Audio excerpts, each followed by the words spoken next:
اہل مکہ نے جو سلوک کیا وہ کسی سے بھی مخفی نہیں ہے. پتھر مارے، گڑھے کھودے، کانٹے بچھائے، اجریاں ڈالی، اپنے گھروں کے کوڑے لا کے حضور کے گھر کے سامنے رکھ دیے.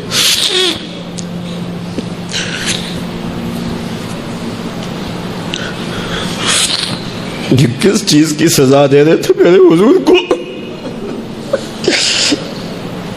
میرے حضور علیہ السلام نے پھر طائف کا سفر کیا کہ شاید وہ لوگ میری بات کو سن لیں،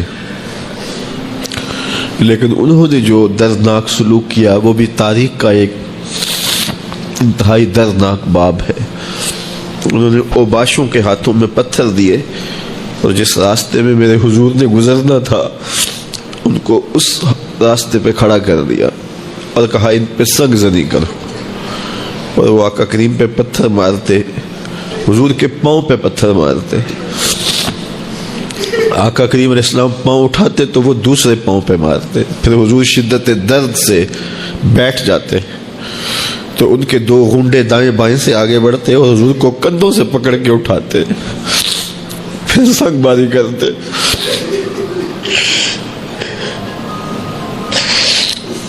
نالین حضور کے خون سے بھر گئے. عذاب کے فرشتے حضور کے پاس آئے کہ اگر آپ بد دعا بول دیں تو ابھی ہم ان پہاڑوں کو جوڑ دیتے ہیں اور یہ طائف کے لوگ پس جائیں گے ان پہاڑوں کے درمیان. آسمان سے پتھر اتریں گے، ان کے سر کچل دیے جائیں جنہوں نے آپ کو دکھ دیے. اب صحابہ جو ساتھ تھے انہیں بھی شدید آرزو تھی کہ حضور ان کے لیے بد دعا کریں، انہوں نے بڑا دکھ دیا. تو پھر حضور کے ہاتھ اٹھ گئے. صحابہ کا خیال یہ تھا کہ ابھی حضور کی زبان کھلے گی اور بد دعا کے لفظ نکلیں گے اور یہ پیس دیے جائیں گے. لیکن جب وہ لب کھلے، وہ پتلی پتلی گلے قدس کی پتیاں، وہ لب ہائے دور جب کھلے تو لفظ کیا تھے؟ اے اللہ میری قوم کو ہدایت دے دے، یہ مجھے جانتی نہیں. اور کہا کہ مجھے ان کی نسلوں سے ایمان کی توقع ہے. باپ کا انتقال حضور کے اس دنیا پہ قدم رکھنے سے پہلے ہی ہو گیا تھا. ابھی شکم مادر میں تھے کہ حضرت عبداللہ کا انتقال ہو جاتا ہے. در یتیم پیدا ہوئے ہیں. 6 سال کی عمر میں ابوا کے مقام پر ریت کے ٹیلے آئے تو وہاں سیدہ آمنہ کی طبیعت خراب ہو گئی اور پھر لمحے بھی زندگی کے آخری ہیں. سیدہ آمنہ نے محسوس کر لیا کہ یہ میری آخری سانسیں. سیدہ پاک نے حضور کے سر پہ ہاتھ رکھا اور روتے ہوئے کہا کہ بیٹا ہر نئی چیز نے پرانا ہو جانا ہے، ہر باقی نے فنا ہو جانا ہے. میں بھی جا رہی ہوں، وَذِكْرَ بَاق وَوَلَدْتُ طُهْرًا، لیکن میرا ذکر نہیں مٹے گا اس لیے کہ تیرے جیسا ستھرا بیٹا چھوڑ کے جا رہے ہیں. یہ آخری لفظ تھے سیدہ پاک کے کہ سیدہ آمنہ سلام اللہ علیہا کا انتقال ہو گیا.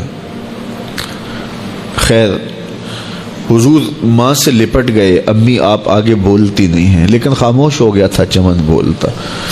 حضور نے وہیں پھر اپنی ماں کی تدفین کی. تدفین کے بعد ام ایمن کے ساتھ سواری پر بیٹھ جاتے ہیں اور چمٹ جاتے ہیں ام ایمن کے ساتھ، اور وہ جا کے حضرت عبد المطلب کے سپرد کر دیتی ہیں. تو حضرت عبد المطلب حضور کو آغوش میں لے کے بڑا روئے اور ام ایمن سے کہا کہ میرے اس بیٹے کا تم نے خاص خیال رکھنا ہے.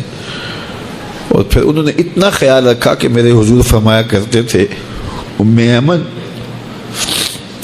میری ماں کے بعد میری ماں ہے.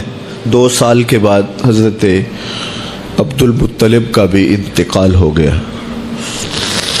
ابن حشام کے یہ لفظ سینہ چیرتے ہیں کہ جب امیر قریش کا جنازہ اٹھا تو سارا مکہ جنازے کے لیے امڑ آیا، لیکن لوگوں نے 8 سال کے ایک بچے کو دیکھا جو دیواروں سے لپٹ لپٹ کے رو رہا تھا.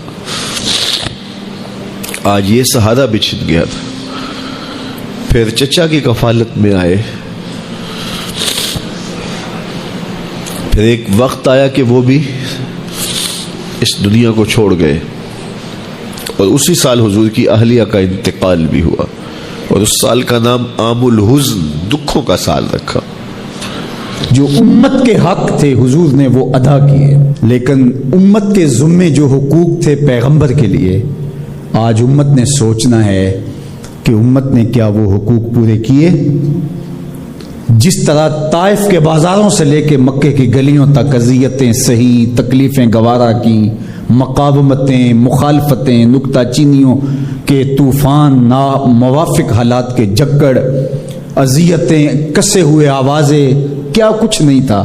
ذرا پلٹ کے مکے کی تاریخ تو دیکھو، حضرت سمیہ کے بدن میں اترتا ہوا خنجر تو دیکھو، حضرت یاسر کو تڑپ کے جان دیتے ہوئے تو دیکھو، اور پھر دیکھو کہ میرے اور آپ کے آقا و مولا کس طرح سے عزم و ثبات کے ساتھ، کس طرح تندہی کے ساتھ، کس طرح اللہ کے پیغام کے ابلاغ کے لیے کوشاں رہے۔